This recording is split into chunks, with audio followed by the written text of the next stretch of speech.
everybody! Thanks for tuning into this video. My name's Sherry McCachran and I'm a life coach and a health coach, and I wanted to make this video today about how stress affects our physical bodies. So there's lots of talk today about how stress is bad for us. It's bad for our physical health, it's bad for our mental health, how we need to take more time for self-care. But I have a suspicion that a lot of people really don't understand how stress affects our physical health. And it's going to be really important, particularly for those of you who might be trying to lose some weight and seem like you're doing everything right, but still not getting the effects that you want. So I didn't understand it that well either until I did some training by a lady named Dr. Libby Weaver. And she explained it just so simply that it just made so much sense to me that I really wanted to share it with you. So when our brains perceive stress, our brain, the response that our brain has is that our life is in danger. And so in that situation, our brain says, protect the body at all costs, as it should, which is like the perfect thing for our bodies to do, and it's so brilliant and such a wonderful creation that it's just unbelievable. So in that what's called the fight or flight response, your body will take all of your energy from all of your systems and divert it to your muscles so that you can either fight for your life or run away, which is brilliant, which is exactly what you would want to do if your life was in danger by, say, you encountered a bear or oncoming traffic or something that was actually going to put your life in danger. Then, after the danger is no longer present, your body goes back to the rest, digest, repair, and reproduce phase, where you allow your body to rest. It will divert the energy back to your different systems in your body, such as your digestive system, so you can digest your food, assimilate the nutrients, and eliminate the waste products. It'll divert energy to your immune system, which will focus on repairing damaged tissues, fighting off toxicity in your body, and then also to your reproductive system, to creating an environment which is safe and healthy for a baby to be conceived and born in. And so what's happened is we now live in a very chronic state of stress in our societies, where stress is not only tolerated, but I think if we were all really honest, it's really been promoted and celebrated, especially for those people who are really high achieving people, where it's go, go, go, the busier we are, the more important we are, and we're not taking a lot of time to really rest and relax because there are just a million things to do. We've got full-time jobs. Some of us have multiple jobs. Some of us have jobs and we're trying to better ourselves, so we're studying, we're taking education. Lots of us have children, not me, but a lot of you have children, so you're managing not only work and your relationship with your partner, but raising children, taking care of a home, trying to pay the bills, maybe trying to better your life in some way. And then we have the comparison factor, which is we look to the left and we look to the right and we see what everybody else is doing, and it makes us feel inadequate. And so we want to do more and more and more. And this just raises our stress level to this phenomenal state where our bodies just can't keep up. So if you think about living in a chronic state of stress, and a state where everybody else around you is doing it, so you don't even know that you're stressed because this has just become the norm, I want you to think about what that effect has on your body. So number one, if your energy is always directed to your muscles to allow you to fight for your life or run away, where is it not being directed to?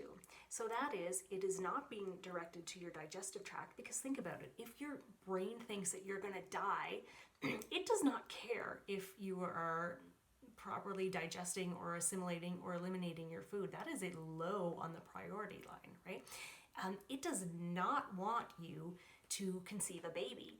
Like, at all costs, think about it. If your life was actually in danger on a regular basis, the way that we live in a state of stress, you would not want to bring a baby into this world. It doesn't make sense. So your brain cannot differentiate between your life being in danger and your to-do list just being too long. So it is not going to allow you to conceive a baby. And I always found this really fascinating, and I knew there was a physical link, but I didn't understand what it was. When I would hear of a couple trying to conceive a baby who was having trouble, and they're probably already living in a heightened state of stress, and then they start to try to have a baby and they can't have one, which causes an enormous amount of stress for some people if that's a huge desire in their life. So they go through the process of the doctor's visits and the testing and perhaps the IVF, trying to figure out, how they're going to pay for the IVF and the stress, and maybe they're never going to have this dream of having a baby, and the stress builds and builds and builds, and then something happens, and either they get pregnant, say through the IVF, or perhaps they adopt a child, and then before you know it, they conceive naturally. I can probably name half a dozen people that I know or know of, that I know that the story is real, that this has happened to before. And now that I understand it, it makes so much sense, because once that state of stress is lifted, your body can divert the energy to saying, okay, yeah, it's fine, it's safe to have a baby now. We can divert our energy into preparing the reproductive system so that it's set up optimally to conceive and to carry and to give birth to a healthy baby.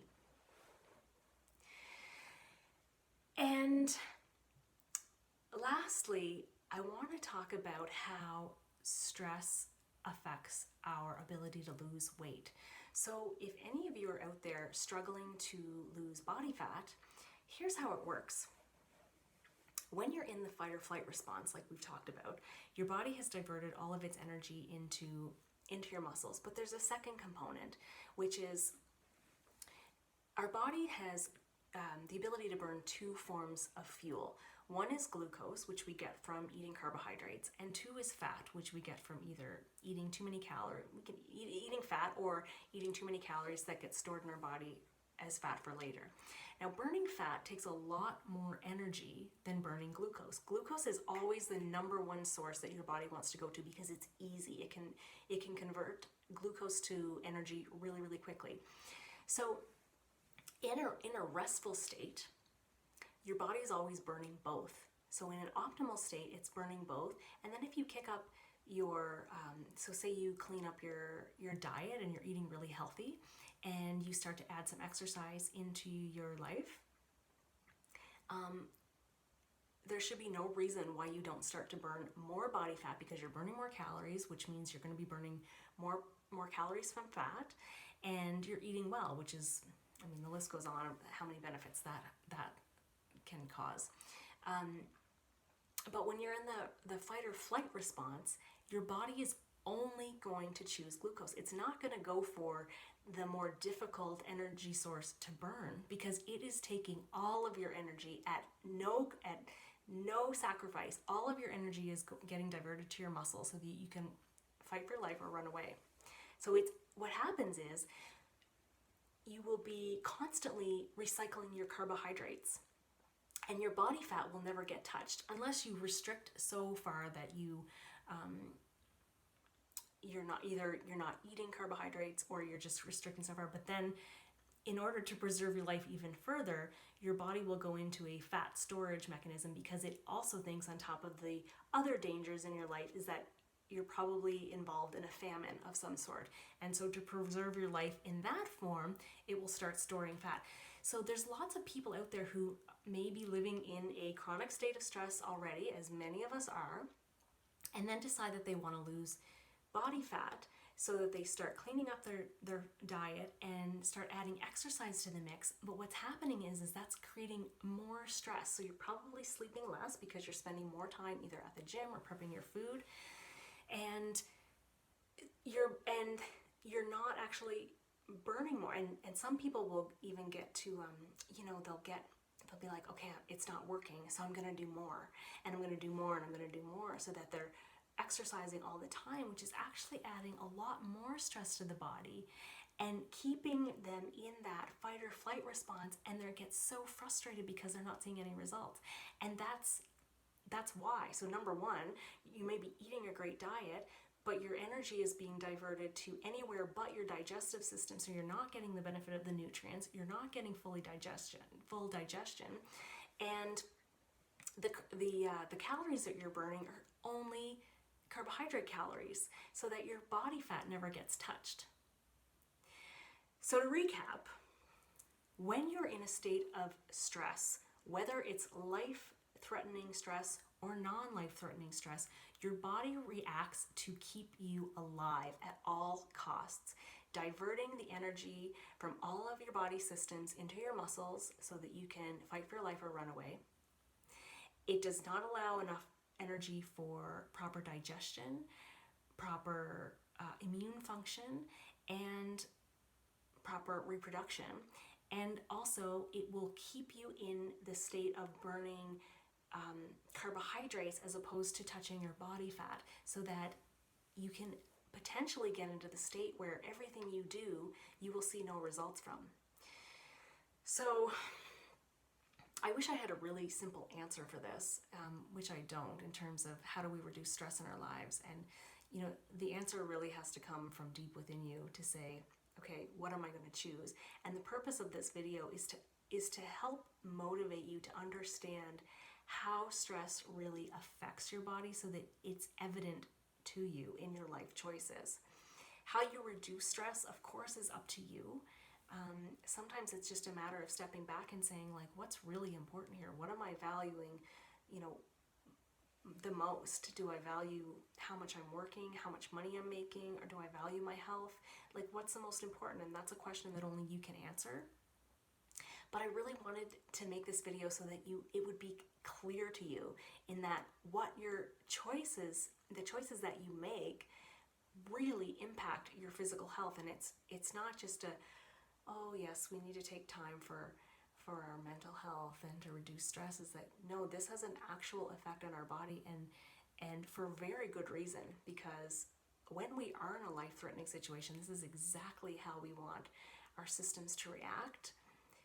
But we want to understand that we don't have to live in it in our day-to-day lives, and that we have to step up and be good examples, not only for ourselves, but for the people around us, to say, like, hey guys, like, we're not living in a healthy world right now. You know, you look around and people are on all sorts of medications, obese, you know, in debt, doing all sorts of things to really help ourselves, but really just causing more and more stress, which is just like a vicious cycle for us. So I hope that was informative, and I hope it makes you think about what choices you make in your life, and that how you can make some changes that will affect not only your mental health and well-being, but your physical health as well. So thanks for tuning in. Have a great day. Bye-bye.